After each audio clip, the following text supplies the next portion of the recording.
வார்த்தையானவர்.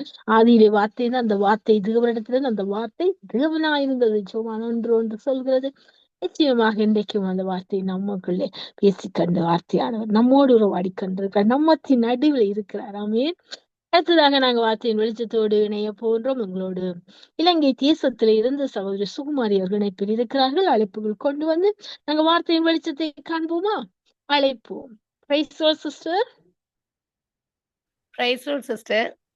Praise the Lord. கர்த்தராகிய இயேசு கிறிஸ்துவின் நாமத்தினாலே நித்திய வெளிச்சத்தின் வார்த்தையின் வெளிச்சத்தின் பகுதிகளை நான் வாழ்த்தி வரவேற்கிறேன். சிஸ்டர், எடுத்து வாருங்கள், வெளிச்சத்தை காண ஆவலாய் இருக்கின்றோம். ஆமென். God bless you, sister. Amen. God bless you. கிறிஸ்துவுக்குள் பிரியமான தேவனுடைய பிள்ளைகளே, உங்களை இயேசு கிறிஸ்துவின் நாமத்திலே நான் வாழ்த்தி வரவேற்கின்றேன். கர்த்தர் நல்லவராக இருக்கிறார். அவர் கிருபை எங்களுக்கு எப்பொழுதும் போதுமானதாக இருக்கிறது. அல்லேலூயா. நீங்களும் நானும் ஆராதிக்கிற தேவன் அவர் ஜீவனுள்ளவராக, ஜீவிக்கிறவராக, அவர் நேற்றும் என்றும் மாறாத தகப்பனாக இருக்கிறார். அல்லேலூயா. அவர் சொல்ல ஆகும், அவர் கட்டளையிட நிற்கும் என்று வேதம் சொல்லுகிறது. அல்லேலூயா. கர்த்தர் நல்லவர். இந்த நாளிலும் கூட சங்கமம் வானொலி மூலமாக நித்திய வெளிச்சத்துக்கூடாக உங்களை சந்திப்பதை இட்டு நான் மகிழ்ச்சி அடைகிறேன். அல்லேலூயா. கர்த்தர் நல்லவர். தேவ பிள்ளைகளே, இன்றைக்கு உங்களுக்கான தலைப்பை நான் தருகிறேன், இறுதி நியாய தீர்ப்பு. அல்லேலூயா. நியாய தீர்ப்பு என்ற ஒரு காரியம் இந்த உலகத்திலே இருக்கிறது. அதிலே இறுதி நியாய தீர்ப்பு, அதான் கடைசி நியாய தீர்ப்பை குறித்து இந்த நாளிலே நாங்கள் தியானம் செய்ய போகிறோம். மிகவும் பயங்கரமான ஒரு காரியமாக இருக்கிறது. இந்த பூமி விதமாக ஓடிக்கொண்டே இருக்கிறது. எல்லா ஜனங்களும் அவரவர் வேலைகளை செய்து கொண்டிருக்கிறார்கள். செய்கிறவர்கள் ஒவ்வொரு காரியங்களையும் அப்படியே செய்து கொண்டே இருக்கிறார்கள். ஆனால் கர்த்தருடைய பிள்ளைகளே, கடைசி நியாய தீர்ப்பு ஒன்று இருக்கிறது என்பதை அவர்கள் மறந்து வாழ்ந்து கொண்டிருக்கிறார். அதுதான் மிகவும் துக்கமான ஒரு காரியமாக இருக்கிறது. இந்த நாளிலும் கூட திருப்பிக் கொள்ளுங்கள். மத்தேயு 18வது அதிகாரம் 7-9 வரையிலான வசனங்கள் இவ்விதமாக சொல்லுகிறது. அதாவது, இடரல்களின் நிமித்தம் உலகத்துக்கு ஐயோ, இடரல்கள் வருவது அவசியம். ஆனாலும் எந்த மனுஷனால் இடரல் வருகிறதோ அவனுக்கு ஐயோ. உன் கையாவது உன் காலாவது உனக்கு இடரல் உண்டாக்கினால் அதை தரித்து எறிந்து போடு. நீ 2 கையுடையவனாய் அல்லது 2 காலுடையவனாய் நித்திய அக்னியிலே தள்ளப்படுவதை பார்க்கலாம் சப்பானியாய் அல்லது ஊனனாய் நித்திய ஜீவனுக்குள் பிரவேசிப்பது உனக்கு நலமாய் இருக்கும். உன் கண் உனக்கு இடரல் உண்டாக்கினால் அதை பிடுங்கி எறிந்து போடு. 2 கண்ணுடையவனாய் எரிய நரகத்தில் தள்ளப்படுவதை பார்க்கலாம் ஒற்றை கண்ணனாய் ஜீவனுக்குள் பிரவேசிப்பது உனக்கு நலமாயிருக்கும் என்பதாக கர்த்தருடைய பிள்ளைகளே இங்க பார்க்கிறோம். அதாவது, மக்களை பாவம் செய்ய பண்ணுகிற காரியங்களின் நிமித்தம் உலகத்துக்கு ஐயோ கேடு. இப்படியான காரியங்கள் வர வேண்டும். ஆனால் சொல்றாரு, இப்படியான காரியங்கள் வர வேண்டும். ஆனாலும் யார் மூலம் அது வருகிறதோ அந்த மனிதனுக்கு ஐயோ கேடு என்பதாக வேதம் சொல்லுகிறது. கர்த்தருடைய பிள்ளைகளே, இந்த உலகத்திலே அநேக இடர்களை அனுபவித்த தேவ மனிதர்கள் உண்டு. அதிலே நாங்கள் பார்க்கின்ற பொழுது யோபுக்கு எவ்வளவோ பிரச்சனைகள் வந்தது. சத்துருவின் மூலமாக எல்லாவற்றையும் இழந்தான். எல்லாவற்றையும் அவனுக்கு உண்டான சகல காரியங்களையும் இழந்து போய் அவனுடைய சரீரம் கூட அங்கு நாற்றம் எடுக்கும் அளவுக்கு சத்துரு அவனை விடவில்லை. சோதித்து கொண்டே இருந்தான் இல்லையா? ஆனாலும் அவனுடைய வாயிலே தேவனை தூஷிக்கவில்லை. அவனுடைய வாயிலே தேவனை மறுதலிக்கவும் இல்லை. அவனுடைய வாயிலே தேவனை சபிக்கவும் இல்லை. அந்த உத்தமன் ஆண்டவராய் கர்த்தர் பரலோகத்திலிருந்து உத்தமன் என்ற சர்டிபிகேட்டை அவர் கொடுத்தது நிமித்தம் அவர் உத்தமனாகவே வாழ்ந்து மரித்தார். கர்த்தருடைய பிள்ளைகளே, அதே போல சிம்சோனுக்கு இடரல் வந்தது. அவன் நிறைய காரியங்களிலே பிழையான காரியங்களை அவன் செய்த காரணம், அவன் தான் அப்பா கொடுத்த அந்த அபிஷேகத்தை அங்கு இழந்தான் இல்லையா? அப்பா கொடுத்த அந்த காரியங்கள் எல்லாவற்றையும் மறந்து ஒரு பெண்ணுக்கு பின்னால் போனது நிமித்தம் தாய் தகப்பனுக்கு கீழ்ப்படியவில்லை. கடைசியிலே அவனுடைய வாழ்க்கையை நாங்கள் பார்க்கிறோம். பெற்றோர் சொல்றாங்க, இது வேண்டாம், இது கூடாது, நீ இதுக்கு போகாத, இது போனா நீ பெரிய ஒரு சம்பவம் உனக்கு ஏற்படும், இது வேண்டாம் மகனே அப்படின்னு சொல்றாங்க. ஆனால் அந்த வாலிப வயதானது பெற்றோருடைய அந்த அறிவுறுத்தலை அங்கு தள்ளி விடுகிறதா இருக்கிறது. தள்ளி விட்டவன் போனவனுக்கு என்ன நடந்தது? கர்த்தருடைய பிள்ளைகளே, முதலாவது தேவனுடைய திட்டத்தை அவன் மேல் வைத்த அந்த திட்டத்தை அவன் மறந்தான். இரண்டாவது பெற்றோருக்கு கீழ்ப்படியாமல் போனான். கடைசியில ஒரு பெண்ணின் நிமித்தம் கண்கள் பிடுங்கப்பட்டு எல்லாமே இழந்த ஒரு சூழ்நிலையிலே கடைசியில மாவரைக்கும் அளவுக்கு அவன் தள்ளப்பட்டான். அபிஷேகம் கர்த்தரால் தெரிந்து கொள்ளப்பட்ட ஒரு மனுஷன் கடைசியில அவனுடைய நிலைமை மிகவும் மோசமாக மாறினது. அது ஒரு இடரல் இல்லையா? கடைசியில கண்கள் பிடுங்கப்பட்ட நிலைமையிலே அவன் பாருங்க எவ்வளவு பரிதாபமான ஒரு மரணத்தை அவன் சந்தித்தான். கர்த்தருடைய பிள்ளைகளே, அதே போல அப்பாவுக்கு இடரல் வந்தது. இயேசு கிறிஸ்து 2000 வருடங்களுக்கு முன்பதாக அவர் வந்தபோது பிசாசானவன் அவரையும் விட்டு வைக்கவில்லை. ஆகவே அவரையும் சோதித்தான். மத்தேயு 4ஆம் அதிகாரத்தை நீங்க பார்த்தீங்கன்னு சொன்னா, அதையும் அவரையும் விட்டு வைக்கல. அவர் 40 நாள் உபவாசம் இருந்த பொழுது அவரையும் அவன் சோதித்தான். ஆனால் அப்ப அந்த சோதனையை ஜெயித்தவராக நாங்கள் பார்க்கிறோம் இல்லையா? ஆகவே கர்த்தருடைய பிள்ளைகளே, ஆகவே இந்த உலகத்துல இடறல்கள் வருவது உண்மைதான் அப்படின்னு தான் சொல்றார் இல்லையா? ஆனால் அது எந்த மனுஷன் மூலமாக வருகிறதோ அவனுக்கு ஐயோ என்பதாக சொல்லப்படுகிறது. கர்த்தருடைய பிள்ளைகளே, பயங்கரமான ஒரு காரியம் இதுவாக இருக்கிறது. இப்ப சாதாரணமாக பாவமே அறியாத, பாவம் செய்யாத ஒரு நபரை ஒரு மனிதன் பாவம் செய்ய தூண்டினால் அவனுக்கு ஐயோ கேடு என்பதாக சொல்லப்படுகிறது. அப்ப இன்றைக்கு எத்தனை பேர் இன்றைக்கு இப்படியான காரியங்களிலே ரகசிய பாவங்களிலே அவர்கள் ஈடுபட்டு கொண்டிருக்கிறார்கள்.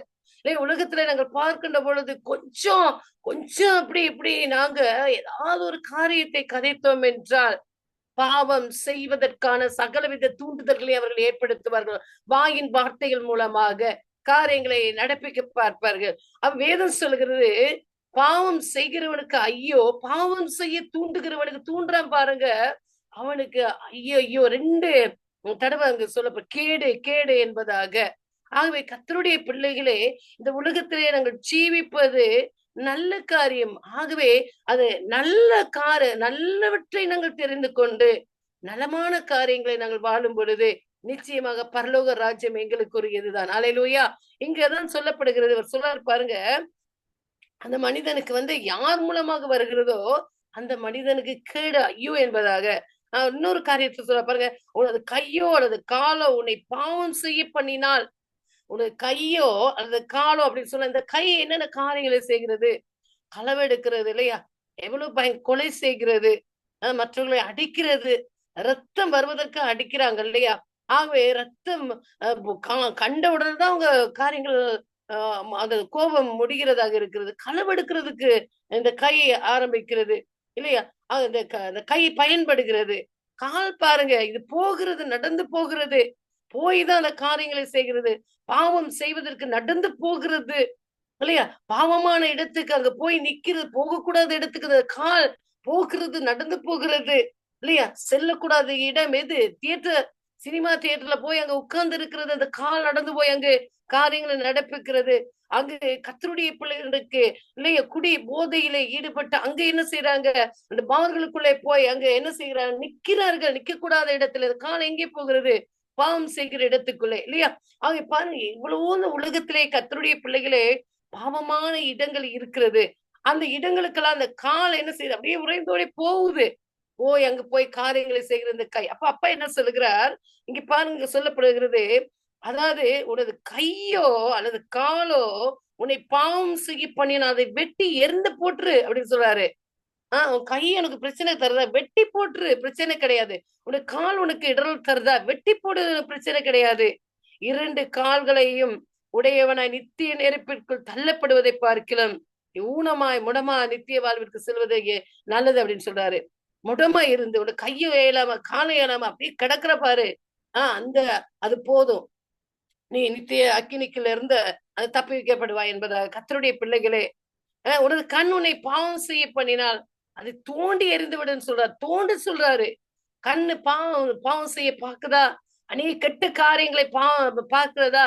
அப்ப சொல்றாரு, உனக்கு அந்த கண்ணு பிரச்சனையா இருக்குதா? நீ அந்த கண்ணை பிடுங்கி போட்டு இருட்டுல அது குருடனா இருந்துட்டு போ, பிரச்சனையே கிடையாது என்பதாக இல்லையா?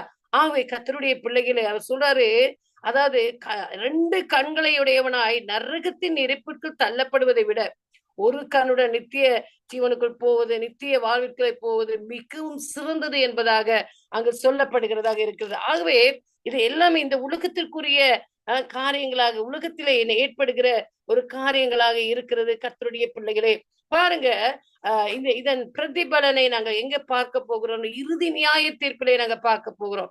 அப்பா இப்படி சொல்லிவிட்டு கடந்து போய் விட்டார் இல்லையா? என்ன சொல்றாரு? உனக்கு கண்ணு பிரச்சனையா, உனக்கு கால் பிரச்சனையா, உன்னோட சரீரத்துல ஏதாவது பாவம் செய்வதற்கு தூண்டுகிற பிரச்சனைகள் இருக்கிறதா? தரிச்சு வெட்டி புட்டிங்கி தோண்டி கூட போட்டுரு. நீ அப்படி முடவனா அல்லது கண் தெரியாதவனா அல்லது வலது குறைந்தவனா இருக்கிறது ரொம்ப பெட்டர்னு அப்பா சொல்லிட்டு போறாரு. ஏன்னா அவருக்கு தெரியும், கர்த்தருடைய பிள்ளைகளே, இந்த உலகத்திலே நாங்கள் செய்கிற பாவத்துக்கு நியாய தீர்ப்பு உண்ட காரியம் இருக்கிறது. அவர்தான் வரப்போகிறவராக இருக்கிறார்.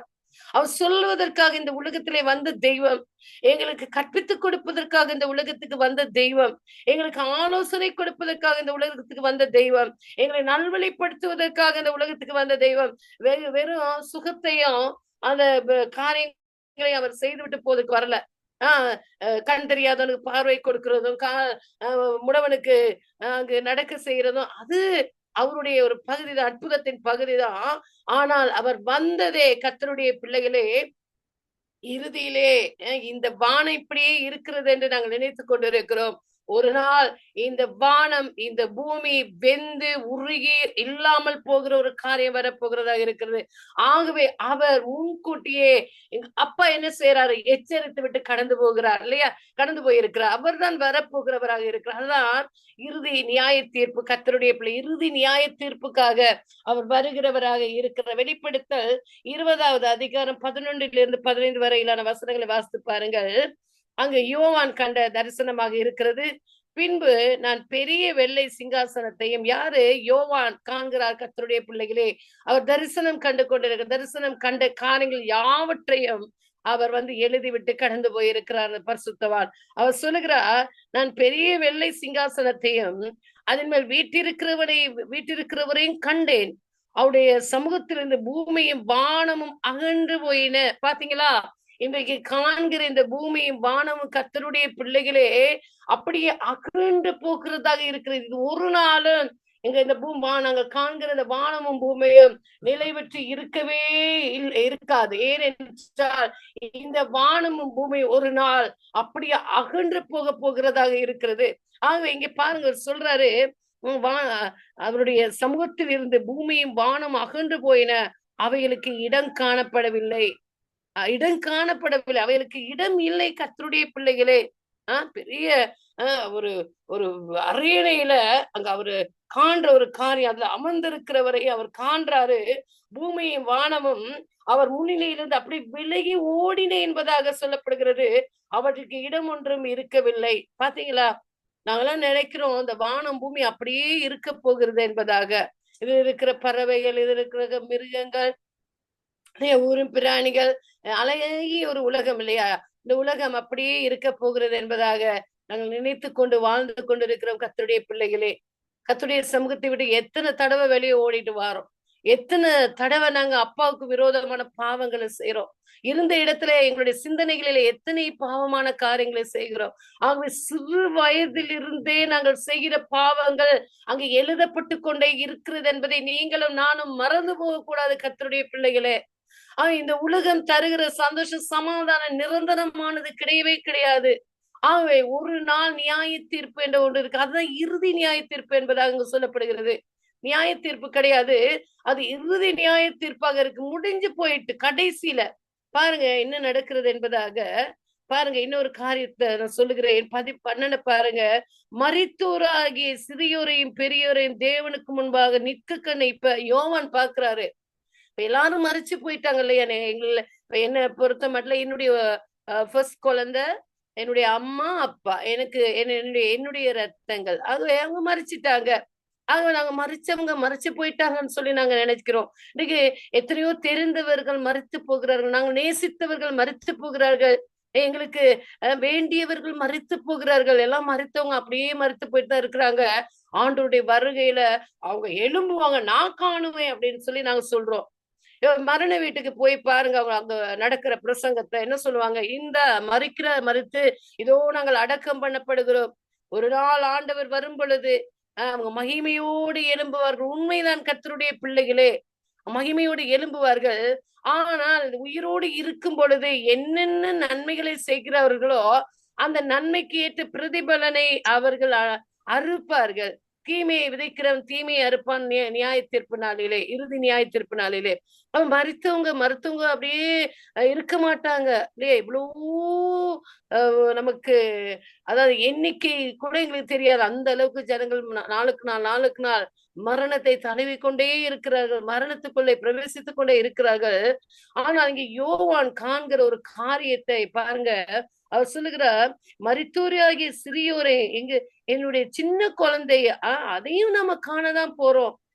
எங்க அம்மா அப்பா எல்லாரையும் நாங்க காணதான் போறோம். நீங்க உங்கள யார் யாரை இழந்தீங்களோ அவங்களெல்லாம் காண போறோம். ஆனால் கர்த்தருடைய பிள்ளைகள் இங்க சொல்லப்படுகிறது, மரித்தோராகிய சிறியோரையும் பெரியோரையும் தேவனுக்கு முன்பாக நிற்க கண்டேன். இறுதி நியாய தீர்ப்பு நாளில இவங்க எல்லாரும் எழுந்து நிக்கிறாங்க. உண்மைக்கு ரொம்ப துக்கமா இருக்குது இல்லையா? ஆண்டவரை ஏற்றுக்கொள்ளாத எங்களுக்கு தெரிந்தவங்க எத்தனையோ பேர் மறித்து போறாங்க. இன்னும் எங்களுக்கு வேண்டியவர்கள் மறித்து போயிட்டாங்க. ஐயோ, அந்த நாட்கள்ல அவங்க எல்லாம் இப்ப அம்மா அப்பா எல்லாமே, என்னோட குழந்தைய விடுங்க, சின்ன குழந்தை, ஒரு பாவம் செய்திருக்க மாட்டான். ஆகவே என்னுடைய அம்மா அப்பாவை நான் நினைக்கும் பொழுது கர்த்தருடைய பிள்ளைகளே, ஐயோ, உயிரோட இருக்கிற நாட்கள் அவங்க நிறைய ஆண்டவரோட கூட இருந்திருப்பாங்களா? இன்னும் கொஞ்சம் நன்மையா அவங்க செஞ்சிருக்கலாம், இன்னும் கொஞ்சம் ஆண்டவரோட கூட இருந்திருக்கலாம். எப்படி ஒரு நியாய தீர்ப்பு நாள் வருகிறது, அந்த நியாய தீர்ப்பு நாள் என் அம்மா அப்பாவும் கைவிடப்பட்டு போயிட்டாங்கன்னு என்ன செய்யறது என்று உண்மைக்கு இப்போ எனக்கு தோணுகிறது. இன்றைக்கு என்னுடைய அப்பா அம்மா இருந்த இன்னும் நான் அப்பாவை நான் வழி நடத்துறேன். அப்பா கடைசி நிமிஷம் வரைக்கும் அவர் ஆண்டவரோடு கூட தான் பேசிக்கொண்டே இருந்தார். நான் செபித்த பொழுதுதான் அவருடைய அந்த உயிர் அவரை விட்டு பிரிந்தது. அது எனக்கு சந்தோஷம். அவன் விடிய காலையில என்னுடைய ஜெப டைம்ல எழும்பி என்னுடைய அப்பா ஜெபிப்பார். அது எனக்கு சந்தோஷம். அப்பாவை நான் என்னோடு கூட இருக்கிற நாட்களில் அப்பாவை நான் வழி நடத்தேன். நிறைய விஷயங்களை சொன்னேன். நிறைய காரியங்கள் அவருடைய இருதயத்துக்குள்ளே போடுது. எவ்வளவுக்கு எவ்வளவு ஒரு சிறு குழந்தை இடத்துல நான் எவ்வளவு காரியங்களை நான் சொல்ல, நம்ம கடைசியிலே பாவ அறிக்கை கூட என்னுடைய அப்பாவை நான் செய்ய வைத்தேன். என்னோடு கூட இருந்த நாட்களிலே பாவ அறிக்கை செய்ய சொன்னேன். எனக்கு தெரியாது அப்பா சீக்கிரமா மறித்து போவார் என்று. நான் அவரை ஒரு சிறு குழந்தையை போல என்னோடு கூட இருக்கும் பொழுது நான் வழி நடத்தினேன். அப்ப எனக்கு தெரியும், கடைசி நாட்களில் அப்பா உயிரோடு எழும்பும் பொழுது நிச்சயமாக பரலோக ராஜ்யம் அவருக்கு கிடைக்கும் என்பதாக. என்னுடைய அம்மாவோடு தான் பிரைஸ் பண்ணிக்கொண்டே அப்படியே மறித்து போனார்கள். ஆகவே எனக்கு தெரியும், அம்மா உயிரோடு இருந்த நாட்களில் எல்லாம் ஆண்டவரோடு கூட இருந்தார்கள். ஆகவே கர்த்தருடைய பிள்ளைகளே, அது எனக்கு ஒரு நிச்சயம் இருக்கிறது. இந்த நாளிலே நான் தியானம் செய்யும் பொழுது நான் சொல்லுகிறேன், என்னுடைய அம்மா அப்பாவை நான் காணுவேன். காண வேண்டும் என்றால் முதலாவது நான் என்ன செய்ய வேண்டும்? ஆண்டவருக்குள்ளே பரிசுத்தம் உள்ளவளாக இருக்க வேண்டும். என்னுடைய சிந்தனை பரிசுத்தமுள்ளதாக இருக்க வேண்டும். என்னுடைய கைகள் பரிசுத்தமுள்ளதாக இருக்க வேண்டும். என்னுடைய கால்கள் பரிசுத்தமுள்ளதாக இருக்க வேண்டும். ஆகவே நான் பரிசுத்தமுள்ளவளாக இருந்து மரித்தால் மாத்திரமே அந்த இறுதி நியாய தீர்ப்பு நாளிலே என்னுடைய அம்மா அப்பாவோடு என்னுடைய குழந்தையோடு நான் எழும்ப முடியும். இல்லாவிட்டா அவங்களால நான் காண முடியாது. கர்த்தருடைய பிள்ளைகளே, நீங்களும் நானும் தான் ஆண்டவருக்கு உண்மையுள்ளவர்களாக இருந்தால் மாத்திரமே நியாய தீர்ப்பு நாளிலே எங்களுக்கு முன்பதாக கடந்து போன எங்களுடைய உறவுகளை நாங்கள் பார்க்க முடியும். ஆனா கவலையா இருக்குது இல்லையா? இருக்கிறவர்களை நாங்கள் என்ன செய்ய வேண்டும்? உயிரோடு இருக்கிறவர்களை சரியான உபதேசங்களை கொடுத்து அவர்களை மனம் திரும்ப வைத்து பாவ மன்னிப்பு எடுக்க வைத்து அவர்களை நாங்கள் நல்வழிப்படுத்த வேண்டும். கர்த்தருடைய பிள்ளைகளே, இங்கு சொல்லப்படுகிறது, அப்பொழுது பாருங்க, மரித்தோராகிய சிறியோரையும் பெரியோரையும் தேவனுக்கு முன்பாக நிற்க கண்டேன். அப்பொழுது புஸ்தகங்கள் திறக்கப்பட்டன. பாத்தீங்களா? புத்தகங்கள், என்ன புத்தகங்கள்? கர்த்தருடைய பிள்ளைகளை, இந்த உலகத்திற்குரிய புத்தகங்கள் போல அல்ல. நாங்க பிறந்த நாளில் இருந்து நாங்கள் மறிக்கும் நாள் வரைக்கும் எங்களுடைய பிறப்பு எங்களுடைய இறப்பு எல்லாம் அதில் எழுதப்பட்டு இருக்கிறது. நாங்கள் செய்கிற நன்மை தீமைகள் எல்லாம் பரலோகத்திலே எங்க எழுதப்பட்டு கொண்டு இருக்கிறது. இந்த நிமிஷம் வரைக்கும் கர்த்தருடைய பிள்ளைகளே அது எழுதப்பட்டு கொண்டு இருக்கிறது. அந்த நேரத்திலே அங்கு பார்க்கிறார் அவர், அப்பொழுது புஸ்தகங்கள் திறக்கப்பட்டன. ஜீவ புஸ்தகம் என்னும் வேறொரு புஸ்தகம் திறக்கப்பட்டது. ஜீவ புஸ்தகம் என்று இன்னொரு புத்தகம் அது திறக்கப்படுகிறது. அப்பொழுது அந்த புஸ்தகங்களில் எழுதப்பட்டவைகளின் படியே மரித்தோர் தங்கள் தங்கள் கிரியைகளுக்கு தக்கதாக நியாய தீர்ப்படைந்தார்கள். எவ்வளவு ஒரு துக்கமா இருக்குது இல்லையா? ஆகவே பாருங்க, அந்த நேரத்துல அப்பா அவங்க மரித்தவங்க உயிரோடு எழும்புறது அது சந்தோஷம். ஆனால் அவர்கள் போய் ஆண்டோடைய சமூகத்திலே தேவனுக்கு முன்பதாக அவர்கள் நிற்கின்ற பொழுது உங்களுக்கும் எனக்கும் கர்த்தருடைய பிள்ளைகளை வைத்திருக்கிற அந்த ஜீவ புஸ்தகம் திறக்கப்படுகிறது. அந்த திறக்கப்பட்ட ஜீவ புஸ்தகத்துல எழுதி இருக்கிறபடி இறுதி நியாய தீர்ப்பு நாள் அங்கு நடைபெற இருக்கிறது. ஆக நீங்களும் நானும் பாக்கியமுள்ள பிள்ளைகளாக இருக்கிறோம். இதெல்லாவற்றையும் அறிந்த நாங்கள் மனம் திரும்பாத பட்சத்திலே சில பேரு ஒரு ஒரு எனக்கு வேண்டிய ஒருத்தர் சொல்லுவாரு அடிக்கடி. எப்படி சொல்லுவாரு சொன்னா, நீங்களாம் எங்க பரலோகம் போறீங்க, நான் ஃபுட்பால்ல போவேன் அப்படி. சிரிப்பா இருக்கும் அவர் சொல்ற ஜோக்கு. அவர் பாருங்க, அது சிரிப்பு ஒரு பக்கம் பயங்கரமான வேதனையா இருக்கும், சரியான வேதனையா இருக்கும். நீங்களாம் எங்க பரலோகம் போறீங்க, நான் போவேன் அப்படிம்பாங்க. ஆனால் கர்த்தருடைய பிள்ளைகளே ஒரு நாள் முடியும். கர்த்தருக்கு உண்மையா குடி, வெறி, பாவம், விபச்சாரம், வேசித்தனம், இந்த சரீரத்தை அழிக்கிற சகல காரியங்களை செய்துட்டு நாங்க அங்க இதுல பஸ்ல போற மாதிரி ஃபுட்பால்ல நான் போவேன் அப்படின்னு சொல்ல முடியாது. பரலோகம் பயங்கரமானது. நியாய தீர்ப்பு நாள் என்ற ஒரு காரியம் இருக்கிறது. அது இறுதி நியாய தீர்ப்பாக இருக்கிறது. பாருங்க, சொல்லுகிறார், அந்த புஸ்தகத்தில் எழுதப்பட்டவைகளின் படியே மரித்தோர் தங்கள் தங்கள் கிரியைகளுக்கு தக்கதாக நியாய தீர்ப்படைந்தார்கள். மரித்தவங்க மறைச்ச மாதிரி இருக்கல கர்த்தருடைய பிள்ளைகளே. அவங்க எழும்பிற பின்பதாக அந்த புத்தகத்திலே எழுதப்பட்டபடி அவங்களுக்கு நியாய தீர்ப்பு என்ற ஒரு காரியம் நடைபெற்று கொண்டு இருக்கிறது. பாருங்க, சமுத்திரம் இன்னொரு காரியம் பாருங்க. 13வது வசனத்துல, வெளிப்படுத்தல் 20வது அதிகாரம் 13வது வசனம் சொல்லுகிறது, சமுத்திரம் தன்னில் உள்ள மரித்தோரை ஒப்புவித்தது. இன்னைக்கு மரணம் என்பது எல்லா பகுதிகளிலும் அங்கு ஏற்படுகிறது. விபத்துக்கள் பாதைகளிலே நடக்கிறது. கடலிலே பிரயாணம் செய்கிறவர்கள் கடலிலே மரித்து போகிற கப்பல் அப்படியே பிறண்டு அது அங்கு உயிரை விடுகிறார்கள். வானத்துல பாருங்க, பிளைட்ல போய்கிட்டு இருக்காங்க, அப்படியே எரிந்து அப்படியே சாம்பலாகி போறாங்க இல்லையா? அப்ப ஒவ்வொரு இடங்களும் வாகனத்துல போறவங்க, ரோட்ல போறவங்க, இங்க தண்ணீர்ல எல்லா பக்கமும் அங்கு மரணங்கள் இப்பொழுது சம்பவித்துக் கொண்டிருக்கிறது. நாங்க பாக்குறோம், ஐயோ கடல்ல மூழ்கிட்டாங்களா, அந்த கடல்ல மூழ்கினவர்களுடைய உயிர் அதுக்குள்ளதான் இருக்கிறது. வானத்துல ஐயோ பிளைட்ல போற நேரம் எரிஞ்சு சாம்பலா போயிட்டாங்களா அப்படின்னு சொல்லி நாங்க பாக்குறோம். கர்த்தருடைய பிள்ளைகளே, இதெல்லாம் நாங்க பாக்குறது ஒரு சம்பவமாக நினைக்கிறோம் இல்லையா? பாத்துக்கிட்டு இருக்கோம், இதெல்லாம் சம்பவமா அப்படியே பாத்துக்கிட்டு இருக்கோம். ரைட், அதை பார்த்தோன்னே அப்படியே நாங்க மறந்துடுறோம். ஆனால் கர்த்தருடைய பிள்ளைகளை இங்க வேதம் சொல்லுகிறது, இங்கு வேதம் சொல்லுகிறது பாருங்க, என்ன சொல்லுகிறது என்றால், சமுத்திரம் தன்னில் உள்ள மரித்தோரை ஒப்புவித்தது. சமுத்திரம் என்ன செய்தான் பாருங்க, சமுத்திரம் தன்னில் உள்ள மரித்தோரை ஒப்புவித்தது. சமுத்திரம் ஒப்பு கொடுக்குது கர்த்தருடைய பிள்ளைகளே. நாங்க நினைக்கிறோம் அது சும்மா இருக்குது என்பதா. அந்த சமுத்திரம் கடல்ல மரித்தவர்கள் சமுத்திரம் அப்பா கையில ஒப்பு கொடுக்கிறார். அது எப்பொழுது? இறுதி நியாய தீர்ப்பு நாளிலே. பாருங்க, அதாவது சமுத்திரம் தன்னிலுள்ள மரித்தோரை ஒப்புவித்தது, மரணமும் பாதாளமும் தங்களில் உள்ள மரித்தோரை ஒப்புவித்தன. மரணமும் பாதாளமும் தங்களில் உள்ள மரித்தோரை ஒப்புவித்தன. யாவரும் தங்கள் தங்கள் கிரியின்படியே நியாய தீர்ப்படைந்தார்கள். கர்த்தருடைய பிள்ளைகளே, பயங்கரமாக இருக்கிறது பாருங்க. கடலில் இருந்தவர்களை கடல் ஒப்பு கொடுக்கிறது. மரணமும் பாதாளமும் அவைகளுக்குள் கிடந்தவர்களை ஒப்பு கொடுக்கிறோமா? மரணமும் பாதாளமும் அவைகளுக்குள் கிடந்தவர்களை ஒப்பு கொடுக்கிறது. ஒவ்வொருவனுக்கும் அவன் செய்ததற்கு ஏற்றதாகவே நியாய தீர்ப்பு கொடுக்கப்பட்டது என்பதாக அங்கு சொல்லப்படுகிறது. ஆகவே நீங்களும் நானும் கர்த்தருடைய பிள்ளைகளே, இந்த காரியங்களை மறந்து ஒரு நாளும் வாழக்கூடாது.